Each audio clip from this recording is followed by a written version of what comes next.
The world ended with a roar. Not a whimper, not a slow decline, but a sudden catastrophic roar that ripped through the very foundations of existence.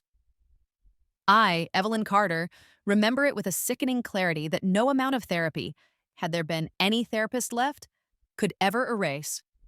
It started as a tremor, a subtle vibration that I initially dismissed as a passing truck. But then the shaking intensified, growing into a violent, uncontrollable convulsion. The ground bucked and heaved, throwing me from my feet.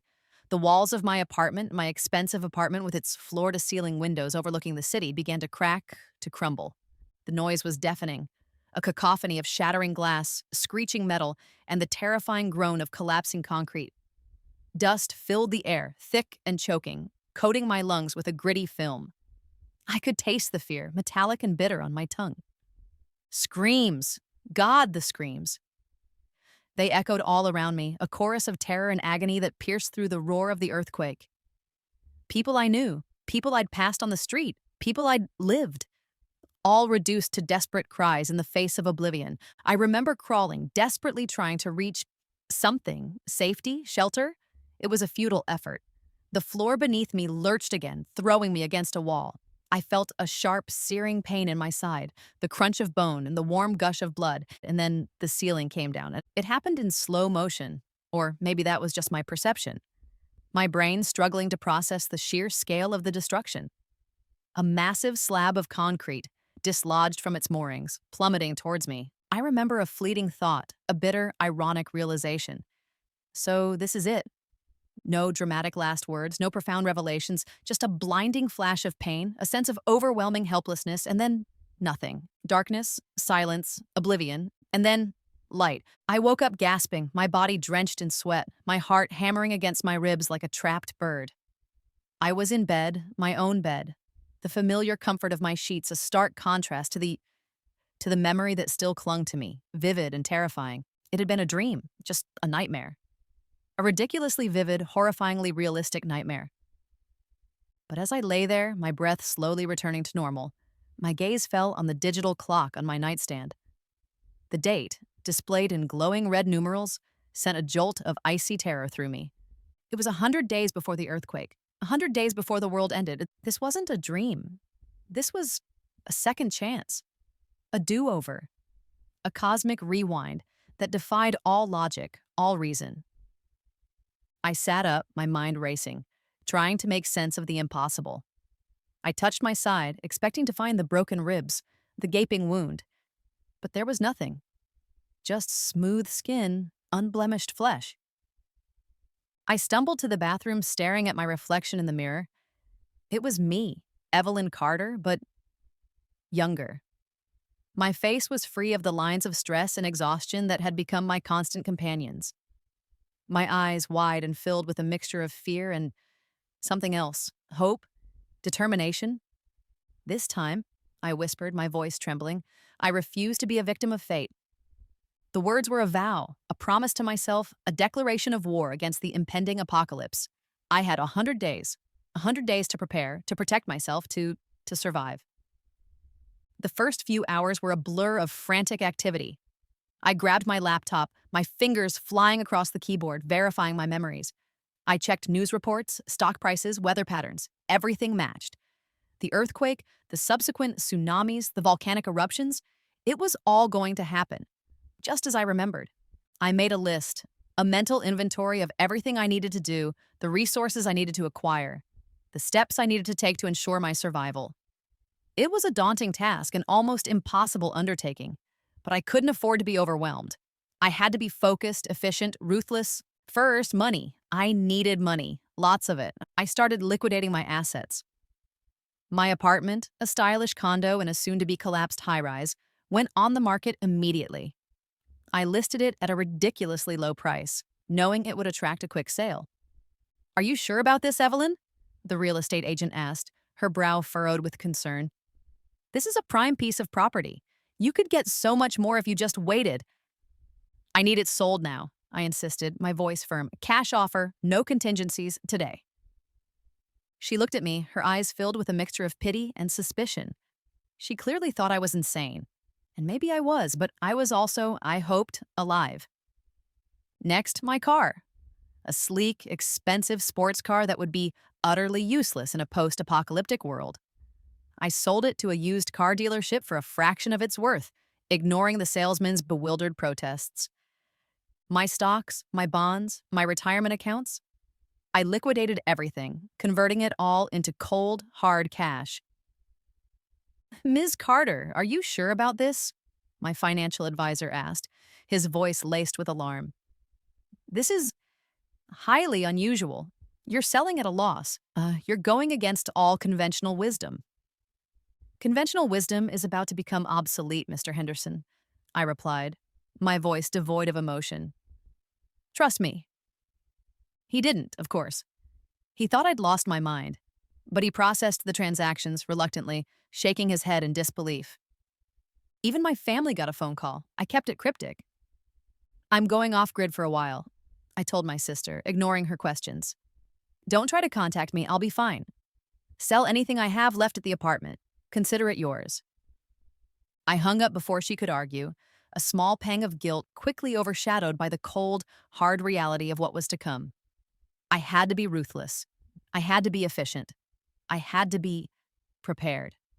The world was about to end, and I, Evelyn Carter, was going to be ready, even if everyone else thought I was crazy. My old life was gone. This new one was about to begin. The warehouse was perfect, a hulking, nondescript building in a forgotten industrial park on the outskirts of the city.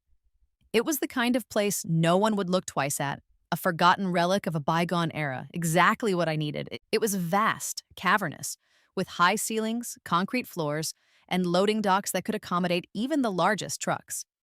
It had been used for storage by a defunct manufacturing company and the remnants of their operations. Rusted machinery, discarded equipment, and piles of forgotten inventory were scattered throughout the space. But I saw past the grime and the decay. I saw potential. I bought it with cash, a briefcase full of bills that made the real estate agent's eyes bulge. I didn't haggle, didn't negotiate. I just paid the asking price, eager to secure my base of operations.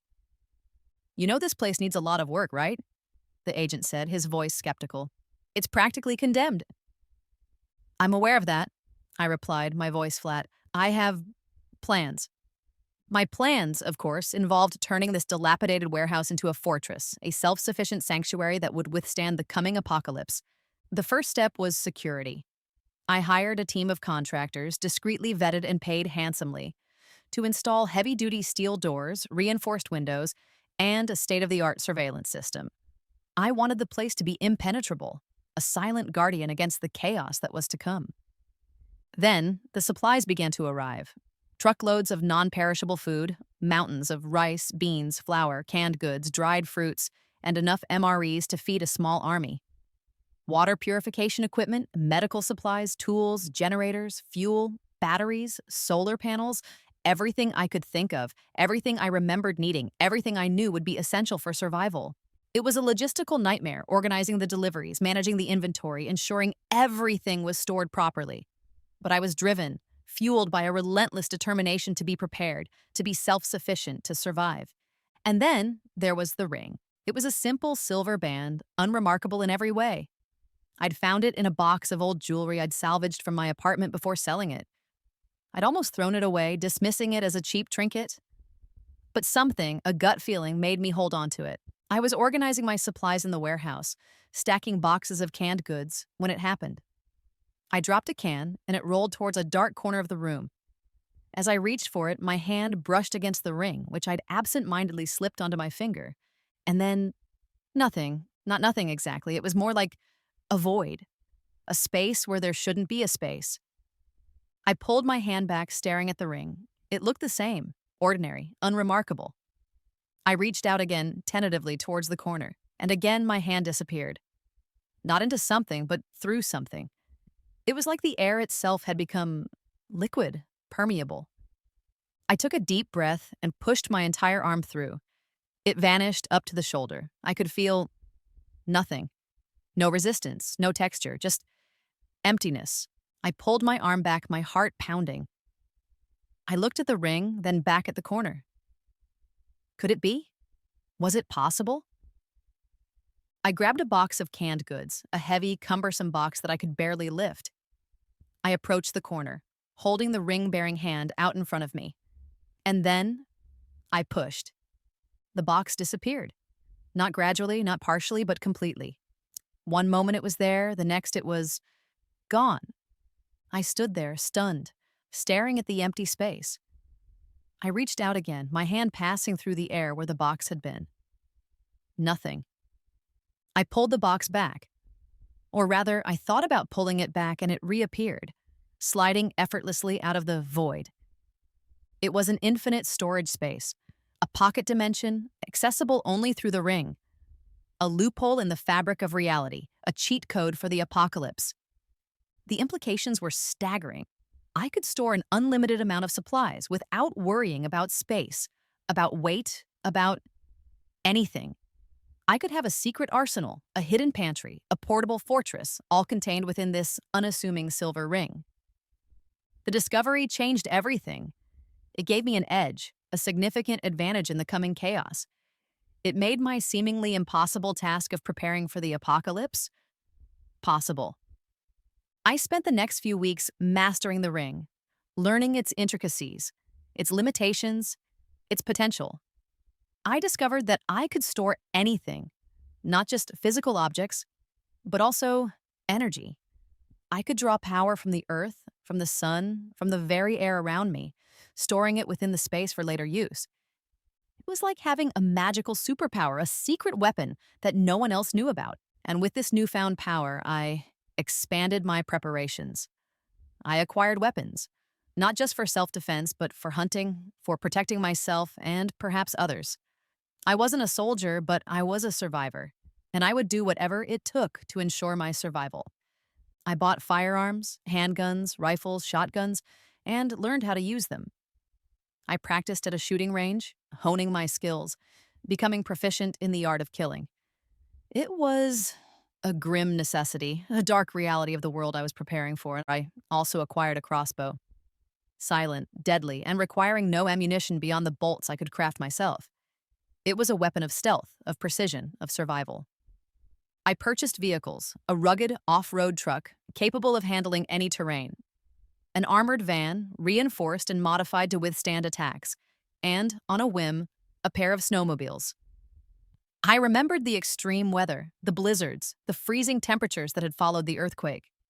I would be prepared for anything, and I studied. I devoured books on survival skills, on first aid, on self-defense, on off-grid living. I learned how to build shelters, how to forage for food, how to purify water, how to treat injuries, how to survive. I was becoming a warrior, a prepper, a survivalist. I was transforming myself, shedding the skin of the naive, pampered socialite and embracing the strength, the resilience, the ruthlessness that I would need to survive the coming storm. The countdown was ticking, the days dwindling, but I was ready. Or at least as ready as I could ever be. The world was about to end, and I, Evelyn Carter, was going to be one of the few left standing. Ashwood Heights was a bubble. A perfectly manicured, meticulously maintained bubble of affluence and denial. It was the kind of place where the biggest concerns were property values, social standing, and whether the HOA would approve your new landscaping. It was, in short, the perfect place to hide in plain sight. I secured a top-floor apartment in one of the most exclusive buildings in the community. It had panoramic views, high ceilings, and, most importantly, robust security features. It was also, conveniently, located near the edge of the complex, bordering a wooded area that offered a potential escape route. The residents of Ashwood Heights were predictable. Wealthy, entitled, and utterly oblivious to the impending doom that was about to engulf the world. They were the kind of people who worried about their stock portfolios crashing, not about society collapsing. I watched them, these oblivious sheep, as I moved in, unpacking my carefully curated belongings. Designer clothes, tasteful furniture, a few carefully selected pieces of art, all designed to create the illusion of normalcy, of a woman who belonged in this world of privilege. But beneath the surface, I was anything but normal. While the movers were arranging furniture, I was discreetly reinforcing the door frames, installing heavy-duty locks, and replacing the standard windows with shatter-resistant glass. I installed a state of the art security system, complete with motion sensors, cameras, and a direct link to a private security firm, one of the few that I knew would still be operational after the earthquake. My neighbors, of course, noticed the activity. They were curious, nosy, always eager for a bit of gossip. Moving in, dear? Mrs. Henderson, a perpetually smiling woman with a penchant for floral prints and overbaked cookies, asked as I was struggling to carry a particularly heavy box up the stairs. Yes, I replied, forcing a polite smile. Just settling in. Well, welcome to Ashwood Heights, she said, her eyes twinkling with curiosity. We're so glad to have you. You'll just love it here. It's so peaceful. Peaceful, I thought, suppressing a bitter laugh. For now, I spent my days playing the part of the new, slightly eccentric resident. I'd attend the community events, make small talk with my neighbors, and smile politely while they droned on about their first world problems. But my nights were dedicated to my true purpose: experimentation. The infinite storage space accessible through the unassuming silver ring was a constant source of fascination. I spent hours testing its limits, exploring its capabilities, trying to understand the underlying principles that governed its existence. I started with simple objects: books, furniture, even my car. Everything vanished into the void without a trace, reappearing instantly with a mere thought. There seemed to be no limit to its capacity, no restriction on the size or weight of the items I could store. Then I began to experiment with more complex substances. I stored water, food, fuel, even soil. And that's when I made the first breakthrough. I'd been collecting rare minerals, driven by a hunch, a vague memory from the novel, about the properties of certain stones. I had a small collection of jade, acquired from a discreet online dealer. I'd intended to use it for bartering, perhaps, in the post-apocalyptic world. One evening, as I was holding a particularly beautiful piece of jade, a smooth green stone that felt strangely warm to the touch, I had the urge to store it. I placed the jade in my palm, focused on the ring, and it vanished. But something was different. The usual sensation of emptiness was replaced by a feeling of expansion, a subtle shift in the very fabric of the storage space. I retrieved the jade, then stored it again, and again I felt it. The space was growing. It was a revelation. The rare minerals, specifically jade, weren't just being stored, they were being absorbed, integrated into the very structure of the space, expanding its capacity and enhancing its properties. This changed everything. It meant I wasn't just limited to storing physical objects.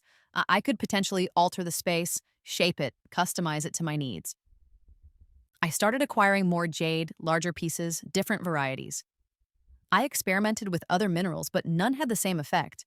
Jade was the key. And then the next breakthrough.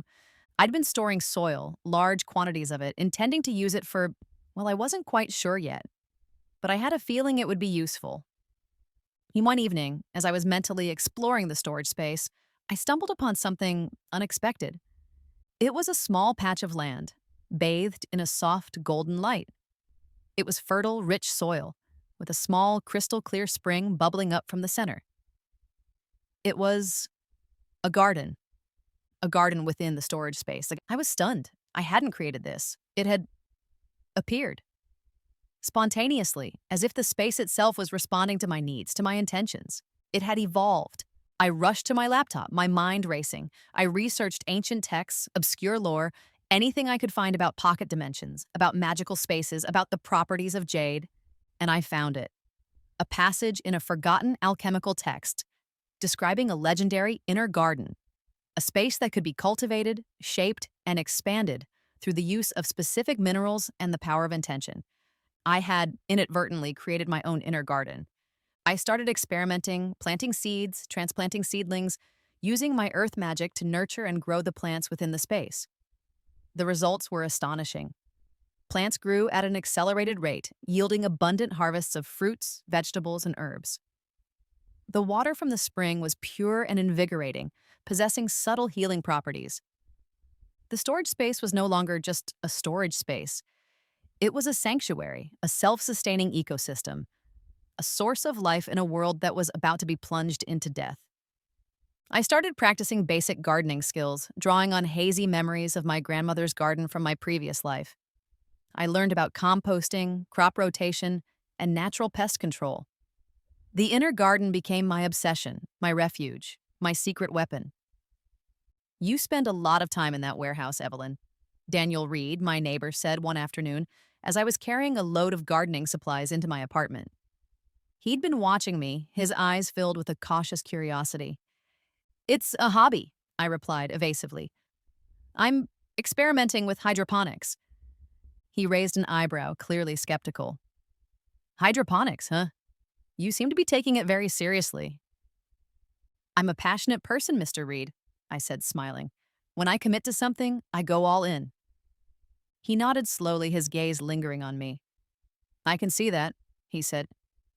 He was starting to see through my facade, I knew. But he was also, I sensed, intrigued. And perhaps, just perhaps, he could become a valuable ally. The game, as always, was about managing perceptions, controlling information, and choosing my allies carefully.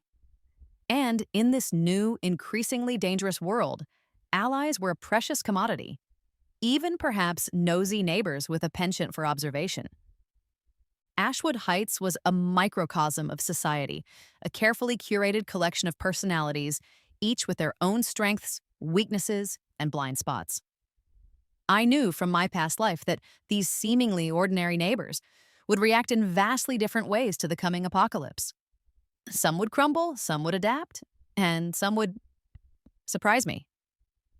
My strategy was simple: observe, assess, and subtly influence. I needed to identify potential allies, potential threats, and potential liabilities. Daniel Reed was the first to pique my interest. He lived in the apartment across the hall, a quiet, unassuming man in his late 30s, with a pragmatic demeanor and observant eyes. He was a software engineer like I had been, which gave us a superficial point of connection. But it was more than that. He seemed aware, less blinded by the normalcy bias that afflicted most of the residents of Ashwood Heights. "You're new to the neighborhood," he said one afternoon as we were both waiting for the elevator. "Yes," I replied, smiling politely. "Just moved in." "Big move, selling everything like that," he added. "Hope you got a good deal." I kept my face carefully neutral. "Something like that," I responded. He was sharper than I gave him credit for. "Well, welcome to Ashwood Heights," he said. "It's quiet, usually." "I like quiet," I replied. He nodded, his gaze lingering on me for a moment, as if assessing my sincerity. "Me too," he said. Lauren Mitchell was another potential ally. A single mother with a young daughter, she lived down the hall. She was a nurse, a profession that would be invaluable in the coming chaos. She was also, initially, skeptical of me. "You're stocking up, I see," she said, her voice laced with a hint of disapproval as she watched me unload groceries from my car, groceries that included a suspiciously large quantity of canned goods. "Just being prepared," I replied, shrugging. "You never know when a storm might hit." "We live in California," she said dryly. "We don't get storms." "We get earthquakes," I countered, "and it's always good to have extra supplies on hand, just in case." She looked at me, her eyes narrowed, as if trying to decide if I was serious or just crazy. "You're one of those preppers, aren't you?" she asked. "Let's just say I like to be prepared for anything," I replied, smiling enigmatically. Mr. Howard, the elderly gentleman who lived on the ground floor, was an unexpected surprise. He was a retired engineer with a passion for gardening and a surprising knowledge of alternative energy and sustainable farming. "You've got a green thumb, Miss Carter," he said one afternoon as he watched me tending to a small herb garden I'd started on my balcony. "Just trying to make the most of the space," I replied. "It's more than that," he said, his eyes twinkling. "You have a connection to the earth, a respect for nature that's rare these days." We started talking, sharing gardening tips, discussing the challenges of urban farming. I learned that he'd built his own solar panels, his own rainwater collection system, his own miniature ecosystem, right there in his tiny apartment. He was a wealth of knowledge, a hidden gem of practical skills that would be invaluable in a post-apocalyptic world. I started dropping hints, subtle warnings, framing it as general preparedness advice. "You know, Mr. Howard, I said casually, as we were discussing composting techniques. It's always a good idea to have a backup power source, in case of emergencies. He nodded slowly, his eyes meeting mine. Indeed, Miss Carter, he said. One can never be too prepared. I'd mentioned the importance of having a well-stocked first aid kit to Lauren, casually referencing a recent news report about a flu outbreak. I'd talked to Daniel about the benefits of having a bug-out bag, a go bag filled with essential supplies in case of, well, anything. Most of my neighbors, however, dismissed my concerns. They laughed it off, rolled their eyes, treated me like a harmless eccentric. You're overreacting, Evelyn, Mrs. Henderson, the cookie-baking neighbor, said, patting my arm condescendingly. Nothing bad ever happens in Ashwood Heights. We live in a civilized society, dear, another neighbor, a retired lawyer named Mr. Thompson, said. We have emergency services. We have infrastructure. We have order. Order is a fragile thing, Mr. Thompson, I replied, my voice serious. And it can shatter very quickly. Daniel, however, was different. He didn't dismiss my concerns outright. He listened, he observed. He questioned. You're really serious about this, aren't you? He asked one evening as we were walking our dogs. His, a perfectly groomed poodle. Mine, a sturdy, rescued German shepherd I'd acquired for security reasons. I am, I replied, my voice firm. I believe in being prepared. For anything. And what exactly are you preparing for, Evelyn? He asked, his eyes narrowed, his gaze intense. The unexpected, I replied vaguely, the unforeseen, the things we can't control. He nodded slowly, his expression thoughtful. I admire your preparedness, Evelyn, he said. It's unusual, but admirable. He was starting to see, to understand. He wasn't buying into the whole apocalypse thing, not yet. But he recognized my seriousness, my determination, my resourcefulness, and that I knew could be useful. And then it started. Day 34, the first snow. It was unseasonal, unexpected, a freak weather event that caught everyone by surprise. Heavy, wet snow began to fall, blanketing Ashwood Heights in a thick layer of white. The neighbors, initially charmed by the novelty, soon grew concerned. The snow continued to fall, accumulating rapidly, disrupting traffic, causing power outages, and triggering a wave of panic buying at the local grocery stores. I watched from my window, my heart pounding, as the snow piled up, as the streets became impassable, as the lights flickered and died. This was it, the beginning, the first sign of the impending chaos. My neighbors, the ones who had dismissed my warnings, who had laughed at my preparations, were now starting to panic. They were scrambling to buy supplies, to find generators, to survive. But I was ready. My apartment was stocked, my supplies secured, my plans in place. I was calm, focused, and prepared. I saw Daniel standing on his balcony, staring out at the falling snow, his expression grim. He looked up, catching my gaze. And for the first time, I saw something other than skepticism in his eyes. I saw respect, and perhaps a flicker of fear. The game had changed. The world was changing. And I, Evelyn Carter, the reborn survivor, was ready to play. The whispers of doubt, the scoffs of disbelief, they were all drowned out by the howling wind and the falling snow. The apocalypse had begun, and I was finally in control. The snow continued to fall, a relentless white curtain that muffled the sounds of the city and amplified the growing sense of unease. Ashwood Heights, once a picture of suburban tranquility, was starting to fray around the edges. And I, Evelyn Carter, was becoming a topic of whispered conversations and suspicious glances. My preparations, however discreet I tried to be, couldn't be entirely hidden. The deliveries to the warehouse, though scheduled at odd hours, were noticed. My bulk purchases of supplies, my increasingly frequent trips to the shooting range, my unconventional lifestyle choices, it all added up. She's hoarding, you know, I overheard Mrs. Gable, the queen bee of the Ashwood Heights HOA, whispering to another neighbor. Buying up all the supplies. It's just not neighborly. I heard she has a whole arsenal of weapons in that apartment, another woman chimed in. Guns, knives, even a crossbow. What is she planning? She's one of those doomsday preppers, I bet, a third voice added. Thinks the world is going to end. The irony, of course, was delicious. I became a subject of gossip, of speculation, of fear. Some neighbors avoided me altogether, crossing the street when they saw me coming. Others tried to engage me in awkward conversations, probing for information, trying to gauge my sanity. Evelyn, dear, Mrs. Henderson said, her voice laced with a forced sweetness. Are you concerned about something? You seem a bit on edge. Just being prepared, Mrs. Henderson, I replied, smiling politely. You never know what might happen. But all those supplies, she persisted. It's a bit much, don't you think? I like to be self-sufficient, I said, my voice firm. It's a personal choice. The whispers, the stares, the veiled accusations. They didn't bother me. I had more important things to worry about. The societal breakdown was slow at first, subtle, but it was undeniable. Prices for essential goods began to rise, driven by panic buying and opportunistic merchants. Gas stations started rationing fuel, lines forming around the block.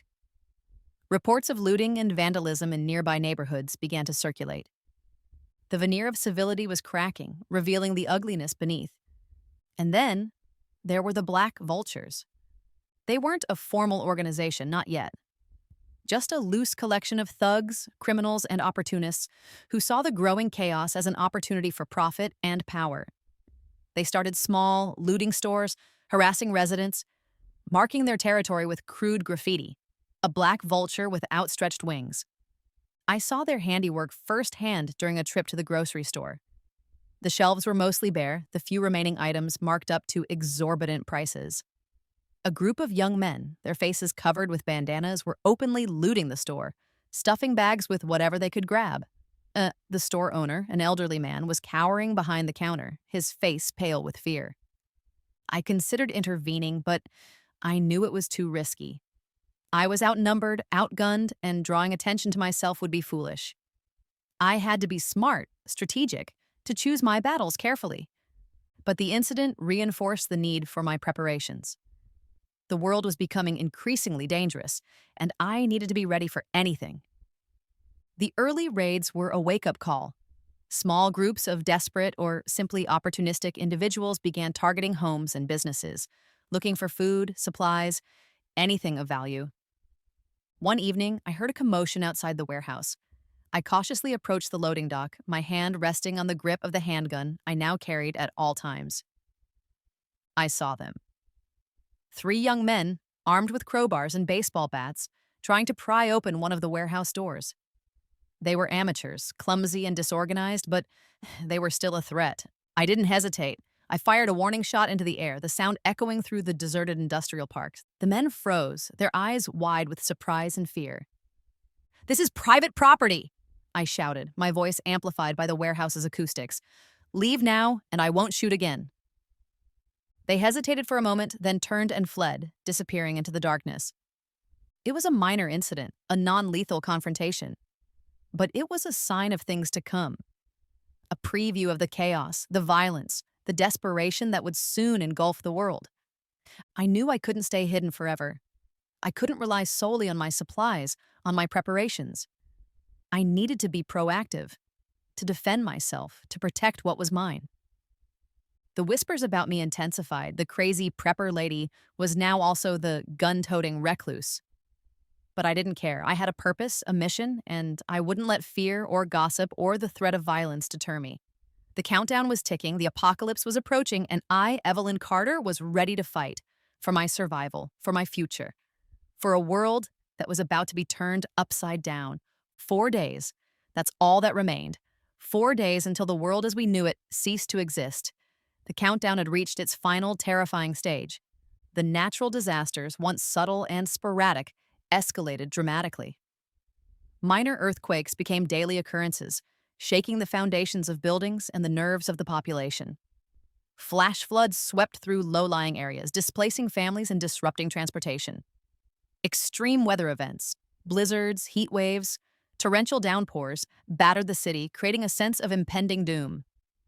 The chaos was palpable.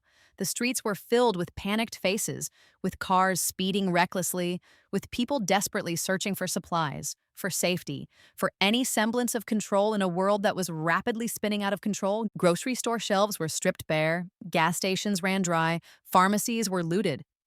Price gouging was rampant, basic necessities becoming luxury items overnight. Violence erupted sporadically, fueled by fear, desperation, and the growing sense of lawlessness. I watched it all unfold from my apartment window, a detached observer, in a world on the brink of collapse. My preparations were complete. My apartment was fortified, my supplies secured, my weapons within easy reach. I was as ready as I could ever be, but readiness didn't equate to peace of mind. The fear was still there, a constant knot in my stomach, a reminder of the fragility of life, of the sheer scale of the destruction that was coming. And then it happened. The grid failed. It wasn't a gradual dimming of lights, a slow decline into darkness. It was a sudden, complete blackout. One moment, the city was humming with electricity. The next, it was plunged into an eerie, unsettling silence. The power grid, the backbone of modern society, had collapsed. Communication systems went down. Cell phones became useless bricks. The internet, a forgotten luxury. Law enforcement, already stretched thin, became overwhelmed, unable to respond to the escalating chaos. This was it, the true beginning of the apocalypse, the point of no return. The immediate consequences were predictable. Looting erupted across the city, stores smashed and ransacked, homes invaded, violence escalating in the darkness. The sounds of gunfire, of screams, of shattering glass echoed through the night. Ashwood Heights, once a sanctuary of privilege and denial, was no longer immune. The thin veneer of civility shattered, revealing the raw, primal fear that lurked beneath. And then they came. I'd been expecting it, of course. My apartment, with its rumored stockpile of supplies, was a prime target. It was a small group at first. Just 3 men, armed with makeshift weapons, a crowbar, a baseball bat, a rusty pipe. They were desperate, hungry, and emboldened by the darkness and the lack of law enforcement. I watched them approach from my window, my heart pounding, my hand gripping the handgun I'd kept close at hand. I'd practiced, trained, prepared for this moment. But the reality, the visceral threat of violence, was something else entirely. "Open up!" one of them shouted, banging on my reinforced door. "We know you're in there. We know you have supplies." I didn't respond. I stood there, silent, listening to their increasingly frantic attempts to break down the door. "We're not going away," another one yelled. "We'll get in, one way or another." I knew I couldn't wait. I had to act. I took a deep breath, steeling my nerves, and stepped out onto my balcony. "You need to leave," I said, my voice amplified by a small, battery-powered megaphone I'd acquired. "This is private property. I'm armed, and I will defend myself."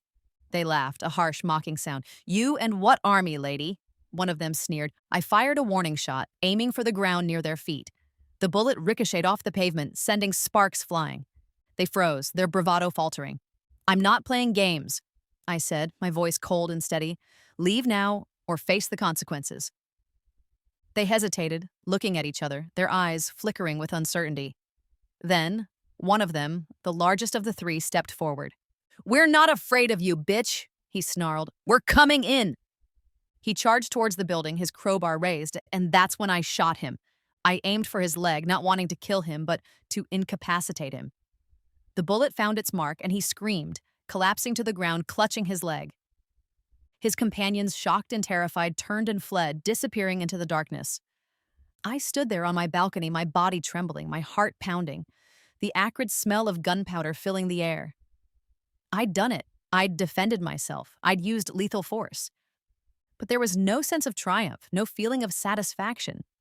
Only a profound sadness, a sickening realization of the depths to which humanity had sunk. The moral dilemma arrived the very next morning. It was Mrs. Henderson, my cookie-baking neighbor, the one who had dismissed my preparations as unneighborly. She was standing at my door, her face pale and drawn, her eyes filled with a desperate plea. "Evelyn," she said, her voice trembling, "please, you have to help me.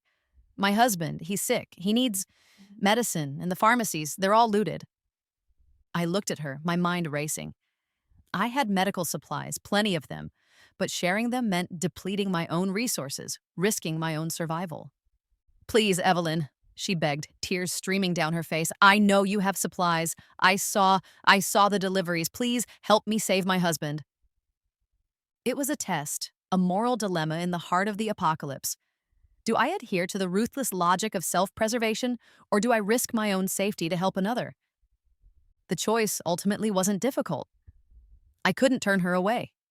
I couldn't stand by and watch someone die knowing I had the means to help. Come in, Mrs. Henderson, I said, my voice softening. I'll see what I can do. But as I led her inside, as I prepared to share my precious resources, I knew that this was just the beginning. The apocalypse had arrived, and with it, a constant stream of impossible choices, of moral compromises, of battles to be fought, both internal and external. And I, Evelyn Carter, the reborn survivor, was ready to face them all head on. Trust, I was quickly learning, was the most valuable and the most dangerous commodity in this new world. I'd been careful, selective about who I let into my inner circle, but even the most meticulous plans can be undone by the unpredictable nature of human desperation. It was Lauren, the single mother, who betrayed me. I'd initially been wary of her skepticism, of her thinly veiled resentment towards my preparedness. But she was a nurse, and her medical skills were invaluable. I'd shared some of my supplies with her, helped her secure her apartment, even offered her a place in my future community, the one I was planning to build once the dust settled. I thought I'd earned her loyalty. I thought I'd seen a flicker of genuine gratitude in her eyes. I was wrong. It happened during a power outage, one of the many that plagued the city in the days leading up to the earthquake. I was in the warehouse checking on my supplies when I received an alert on my phone, a security breach at my Ashwood Heights apartment. I raced back, my heart pounding, my mind racing through the possibilities. Looters? The Black Vultures? What I found was worse. Lauren was in my apartment, frantically searching through my supplies, her daughter huddled in a corner, her eyes wide with fear. Lauren? I said, my voice a mixture of shock and disbelief. What are you doing? She jumped, startled, her face flushing with guilt, but the guilt quickly morphed into defiance. I needed supplies, she stammered. For my daughter. You have so much, you wouldn't even miss it. You broke into my apartment? I said, my voice rising. You violated my trust? You risked your daughter's safety. For what? A few cans of food? Don't act so high and mighty, Evelyn, she snapped, her voice filled with resentment. You've been hoarding supplies all this time while the rest of us are struggling. You think you're better than us, don't you? You think you're some kind of savior. I was trying to help you, Lauren, I said, my voice shaking with anger. I offered you a place in my community. I shared my resources with you. Your pity, she corrected me, her eyes flashing. You look down on me, Evelyn. You always have. You think you're so smart, so prepared, so superior. And then she revealed the true extent of her betrayal. I told them, she whispered, her voice barely audible. I told them about your warehouse, about your supplies, about everything. Told who? I demanded, my blood running cold. She didn't answer. She didn't have to. The sound of approaching vehicles, the heavy rumble of engines, the shouts of men, it was unmistakable. The Black Vultures. Lauren had led them straight to me. The betrayal stung, a sharp, agonizing pain that cut deeper than any physical wound. I'd trusted her. I'd opened my home, my resources, my life to her, and she'd repaid me with treachery. Get out, Lauren, I said, my voice cold and devoid of emotion. Take your daughter and go, and never come back. She hesitated then. Without a word, she grabbed her daughter's hand and fled. I was alone, betrayed and surrounded. The earthquake hit less than 24 hours later. It was a monster, a cataclysmic event that ripped through the city, tearing apart buildings, shattering roads, and unleashing a wave of destruction unlike anything I'd ever imagined. Even with my foreknowledge, the sheer scale of the devastation was overwhelming. My apartment, reinforced and fortified as it was, survived relatively intact. The building swayed, the windows rattled, the furniture toppled, but the structure held.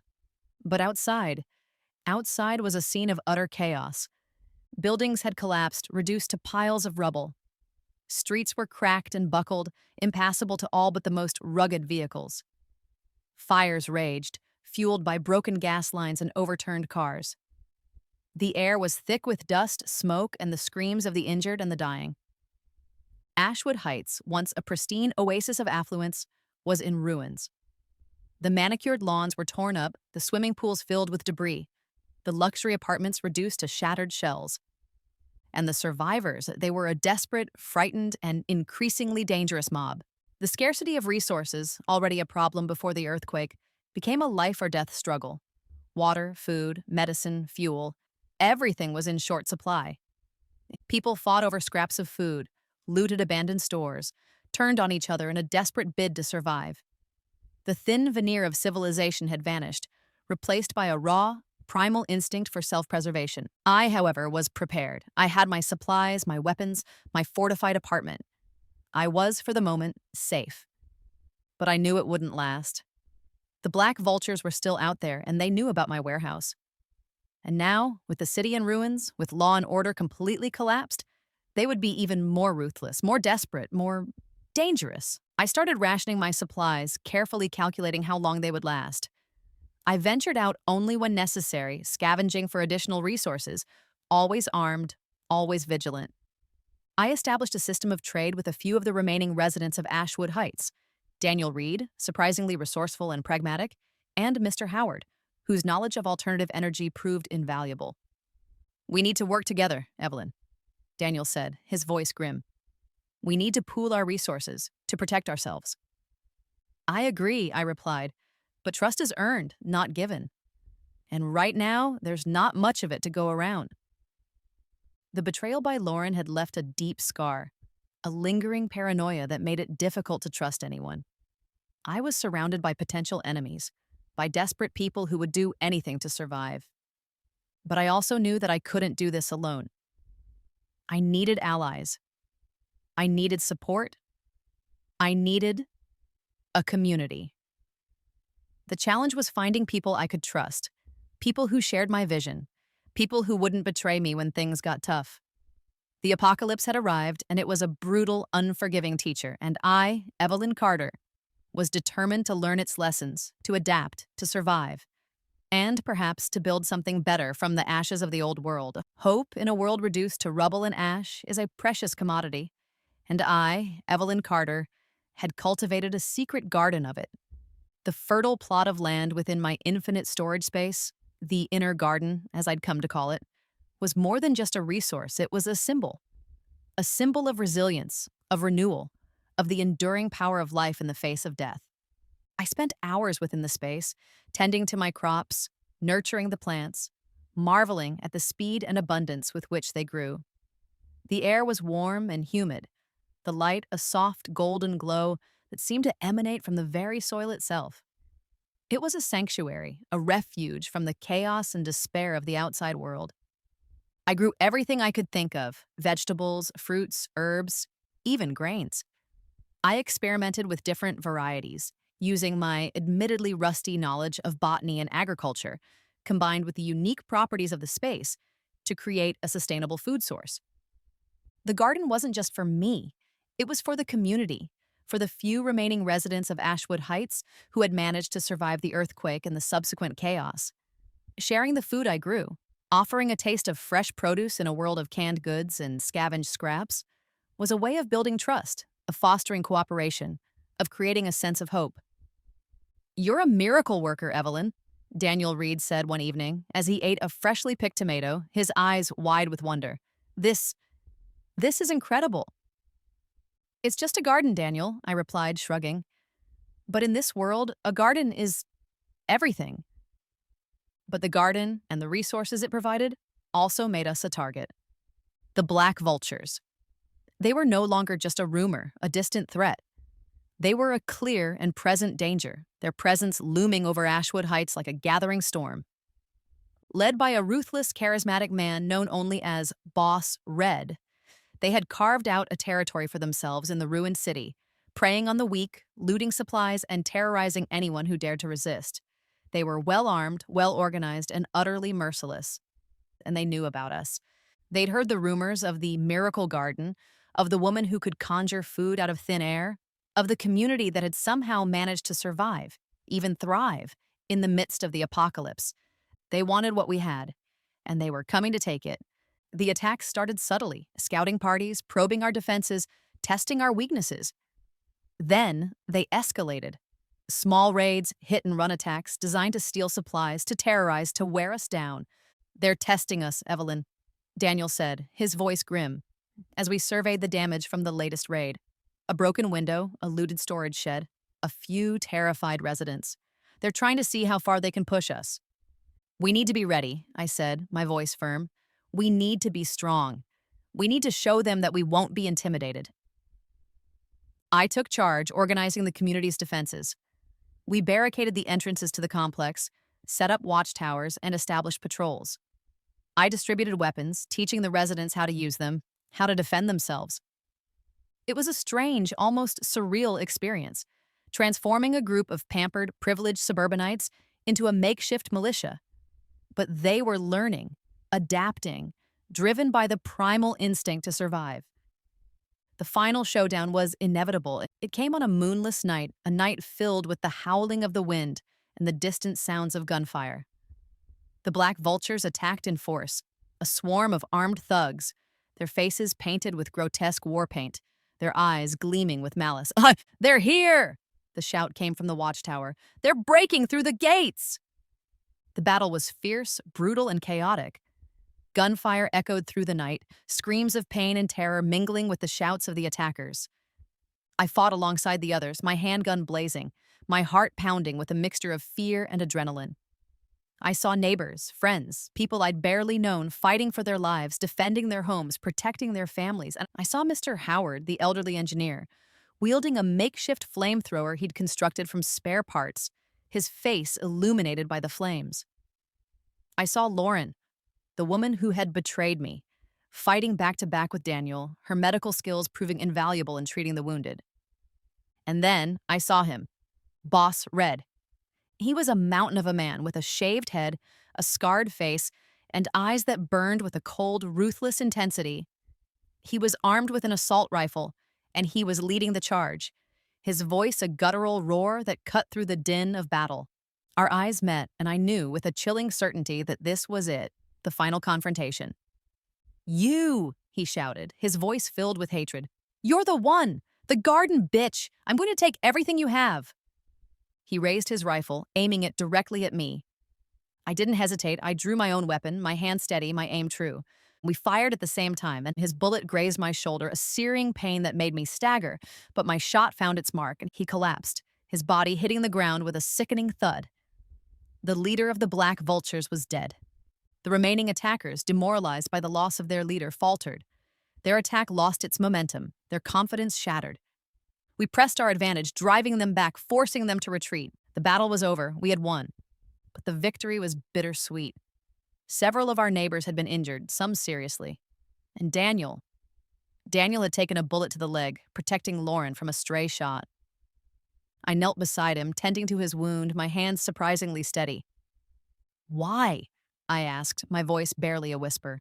"Why did you do it?" He looked at me, his eyes filled with a mixture of pain and regret. I don't know," he stammered. "I just wanted to help." I knew then that he was a changed man. The betrayal, the violence, the near-death experience, it had shaken him to his core. The black vultures were defeated, their threat neutralized. But the war was far from over. The world was still a dangerous, unpredictable place. But we had survived. We had fought back.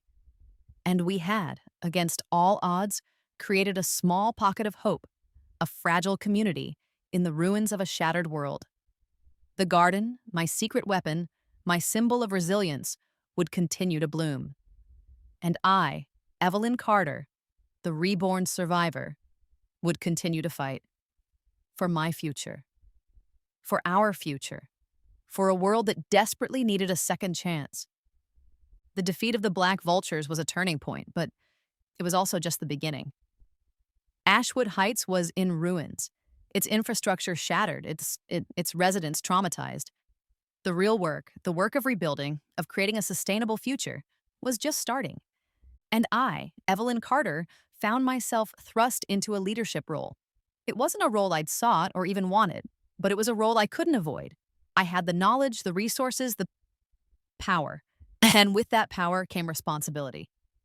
We need to organize, I said, addressing the remaining residents of Ashwood Heights, gathered in the battered community center. We need to work together, to share our resources, to rebuild our lives. My words were met with a mixture of skepticism, fear, and a flicker of hope.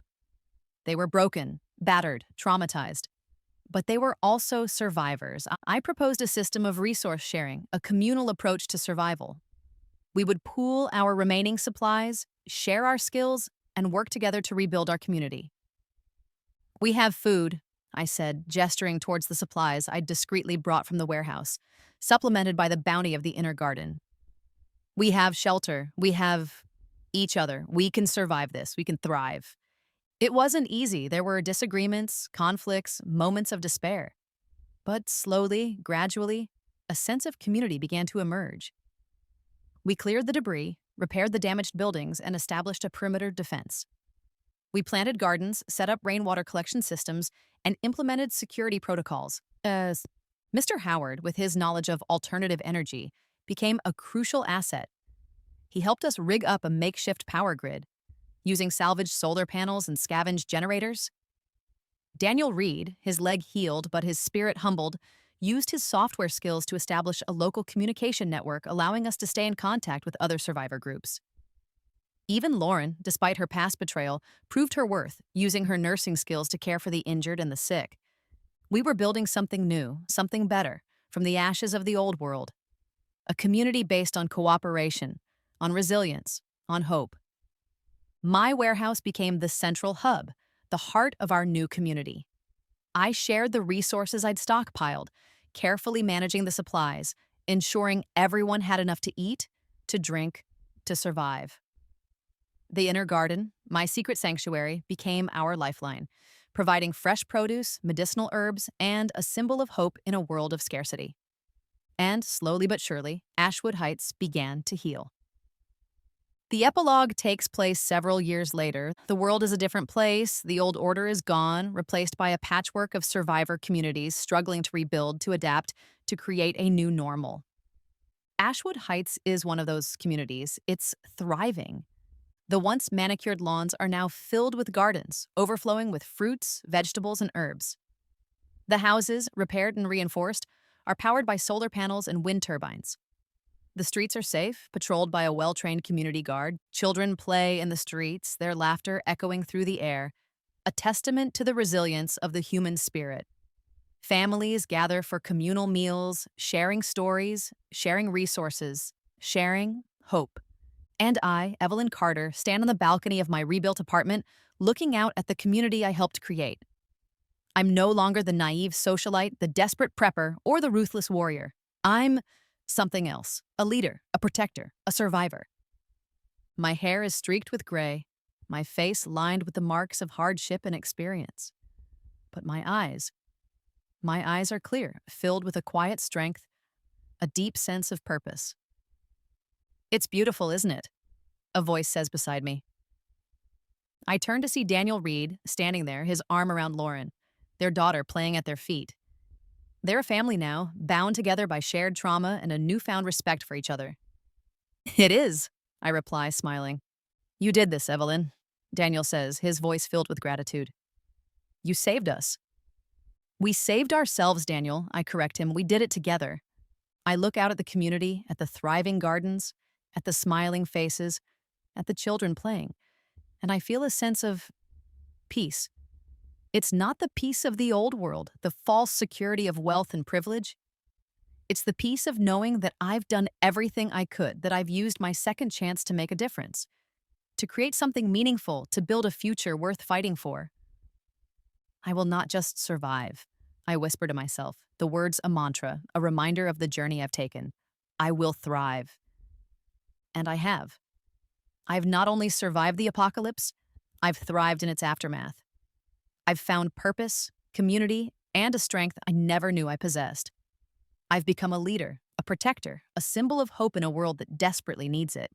This time, I say, my voice firm, filled with a quiet confidence, I am in control. And as I look out at the new world, at the community I helped build, at the future I helped create, I know that I've finally found my place. I've rewritten my fate, not just for myself, but for everyone around me. The apocalypse had taken everything, but it had also given me something invaluable, a second chance. And I had finally made the most of it. I had taken control, built, protected, and looking at our small little town, it was thriving. I had made a difference.